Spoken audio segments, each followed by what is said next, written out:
What's up? What's up, world? It's one boy Terry, and I'm back again with another segment of prison stories. All right, I'm gonna go ahead and jump right into it. Okay, so I'm down south, locked up, Louisiana. So got this big guy in the dorm. You know, he like to work out a lot, do a lot of push-ups, do a lot of reps. You know what I'm saying? Real rip. And all day long, all they do is walk back and forth down around the dorm. You know, just flexing, flexing his muscles, doing all this and stuff. He one of the real extra niggas, So real extra. So anyway, so cool, you know what I'm saying? Nobody tripping, Got a lot of people do that, they flex, that's, showing their manhood or whatever. So this dude, I guess he bumped into a dude one day. Bumped into a dude from New Roads, Louisiana.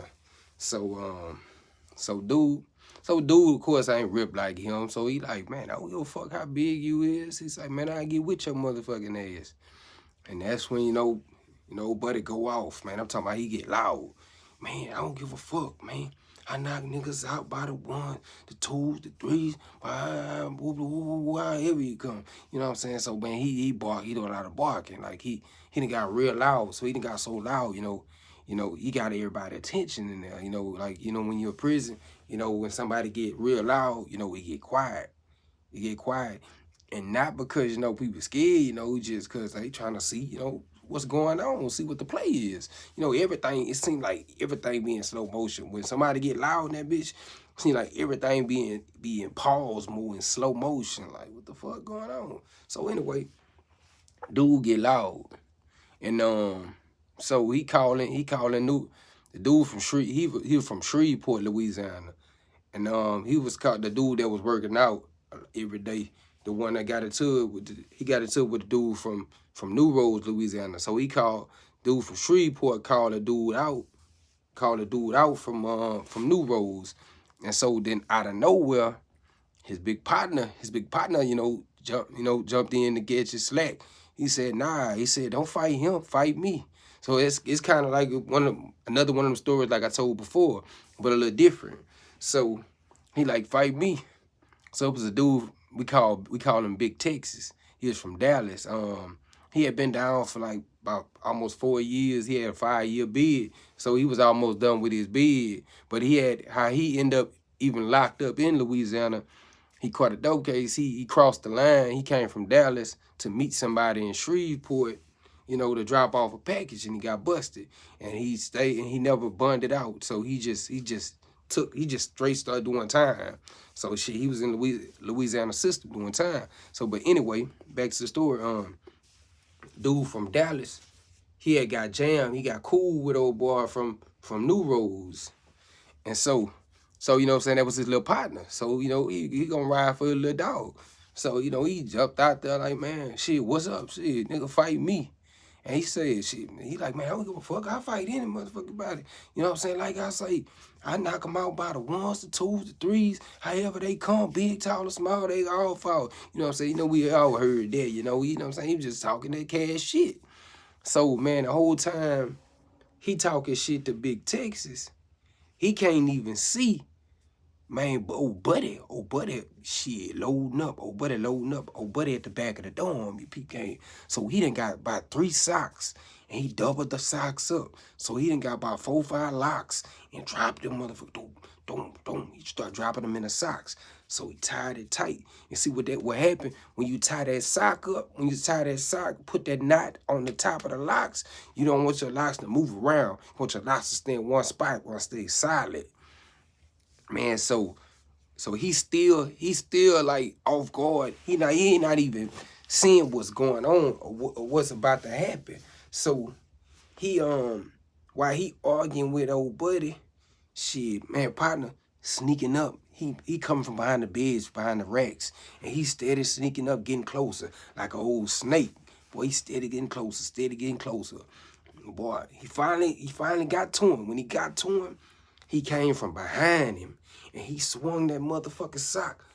Bow! And when I say that motherfucker, when he swung the sock from behind him, like the locks came in the front of his face and like bow, and popped him in the fucking forehead. And then when I say he had a fucking Donkey Kong knot on his fucking head instantly, man, I'm talking about this shit knotted up off the top. Man, I'm talking about, man, that boy was in another world. So, man, that boy said, boy, grab his shit. So he looking at it, he trying to see if his shit bleed. His shit about to start bleeding. He steady looking at it. Then out of nowhere, shit, Buddy say, fuck it. It ain't worth it. Buddy broke camp. He hauled ass for that dough. So he hauled ass for the dough. And then the Sarge that was in the dorm was asleep. So he tapped the Sarge. And this nigga start, this where the shit was crazy. Shit was funny.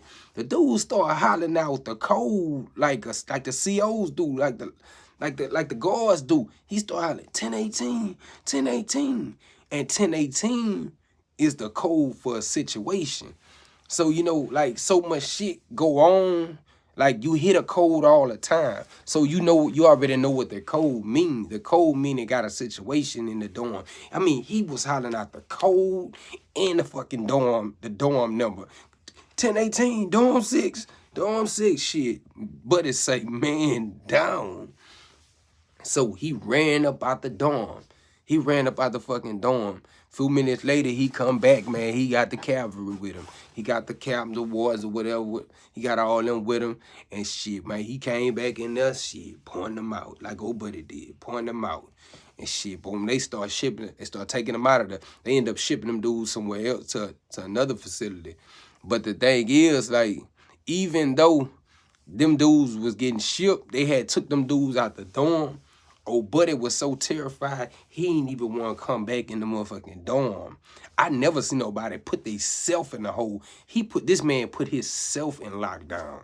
When he came in there, when he came got his shit, he made sure he had protection with him. He had them people on his ass. He had them glued, Buddy had them glued to him. He made sure with nobody gonna get down on him no more after them fucking locks hit his head. But shit, old Buddy brought it on himself because, like, old Buddy was doing a lot of flexing. So, like I'm going to say, like I said at the end, moral to this story, chill the fuck out. If you go do time, you ever end up in prison, chill the fuck out. Do your time, stay low key, stay out of people's way, stay out the mix.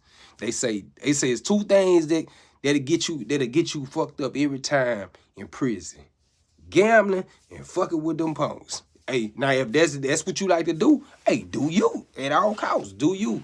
But like I kind of got off topic. But anyway, but like, yeah, like I say, that's the more to the story. Man, just chill out, man. All that flexing ain't even called for. Because the thing is, you gotta think, man, you up in here with a whole lot of other men. They men just like you. So all that flexing and trying to show you dominant, that shit ain't cool. People not feeling that. Sit your ass down. If, like I say, if you done did something to end up behind that wall, chill the fuck out. Sit your ass down. You know what I'm saying? Another prison story from Swamp Boy Terry. Y'all like, share, subscribe, you heard me? And I'll be back later.